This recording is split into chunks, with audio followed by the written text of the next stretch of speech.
अस्सलाम वालेकुम दोस्तों, कहिड़ा हाल आहिनि? उम्मीद है तो ख़ुशि ऐं आबाद हूंदो। जीअं त वरी मां अॼु हिकु कूड़े शख़्स जी वीडियो खणी आयो आहियां। अगर में तव्हां ही वीडियो ॾिसो, उन खां बाद में मां तव्हांखे सॼी तफ़सीर ॿुधायां थो।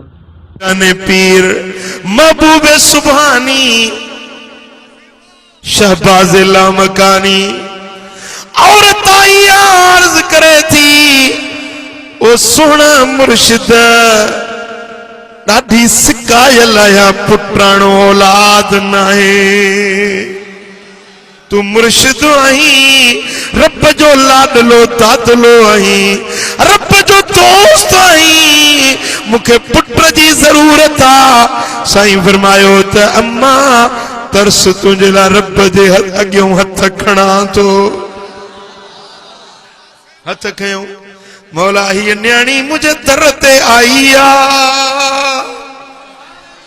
इनके पुट जी जरूरत आ, इनके पुट दे। आवाज आयो अब्दुल कादिर, हिन जे मुकद्दर में औलाद लिखल नाहे।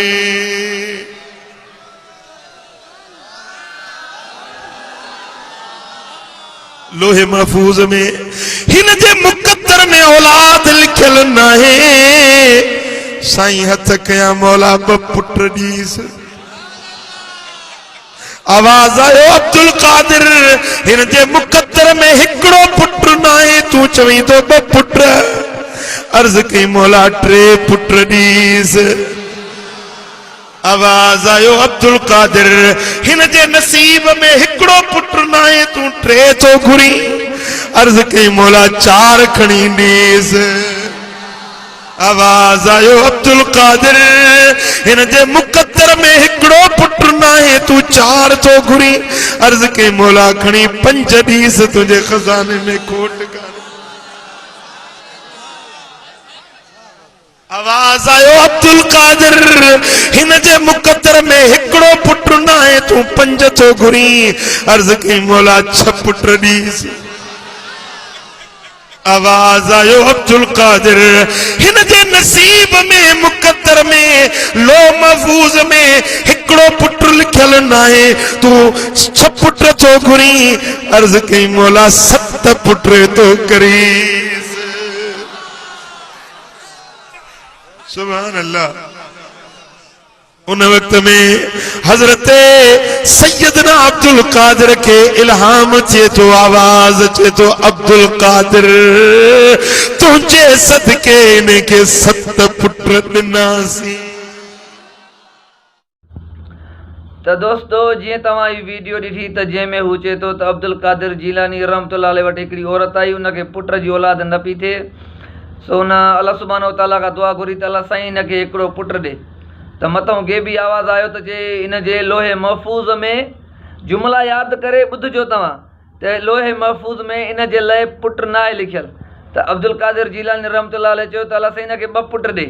त वरी आवाज़ आयो त इन जे मुक़दर में पुट न आहे लिखियलु। वरी अब्दुल कादिर जीलानी रहमतुल्लाह अलैह दुआ घुरी त अल्लाह साईं हिनखे टे पुट ॾे।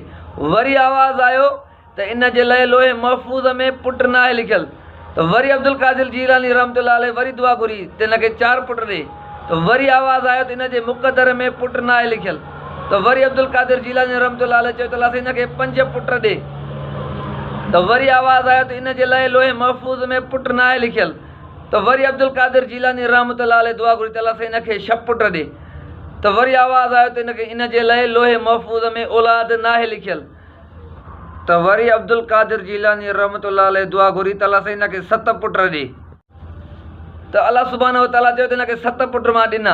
हाणे मक़सदु तव्हां पाण सम्झो था, सिर्फ़ु ऐं सिर्फ़ु अवाम खे बेवकूफ़ बणाइणु, बाक़ी इन ॻाल्हि में काई हक़ीक़त कान्हे।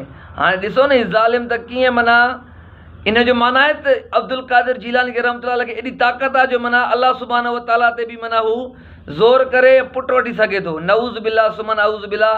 हे जेके जाहिल अहिड़ा जुमला कुफरिया ॻाल्हाइनि था न, इन्हनि जे करे आसमान फाटी पए, मार का पए न। अल्लाह साईं खां डिॼनि नथा त असां छा था ॻाल्हायूं, असां छा था चऊं। नूह अलैहिस्सलाम पंहिंजे पुट जे लाइ दुआ घुरी त अल्लाह साईं मुंहिंजो पुट अॼु ॿुॾे थो, हिनखे बचाए। त अल्लाह सुब्हानहू व ताला चएसि, इहे तुंहिंजी अहल मां न आहे, इन लाइ तूं ॿीहर दुआ न घुरिजां, त मता तूं खसारे वारनि मां थी वञी। ऐं हीउ ज़ालिम छा थो चए त तव्हां पाण सॼी क्लिप ॾिठी ऐं तव्हां पंहिंजो पाण खां पुछो। तव्हां भले मूंखे कमेंट में बुरो भलो चओ, हुन में काई ॻाल्हि न आहे, पर तव्हां इन्हनि खे ॾिसो त ही केॾा वॾा गुस्ताख़ आहिनि, त अलाह सुब्हानहू व तआला जे शान में कीअं गुस्ताख़ी था कनि ज़ालिम। ऐं इनशाअल्लाह दोस्तनि खे ॿुधाइण पियो चाहियां त क़ुर ऐं हदीस ते हलो, इनशाअल्लाह दुनिया में बि भलाई थींदी ऐं आख़िरत में बि भलाई थींदी।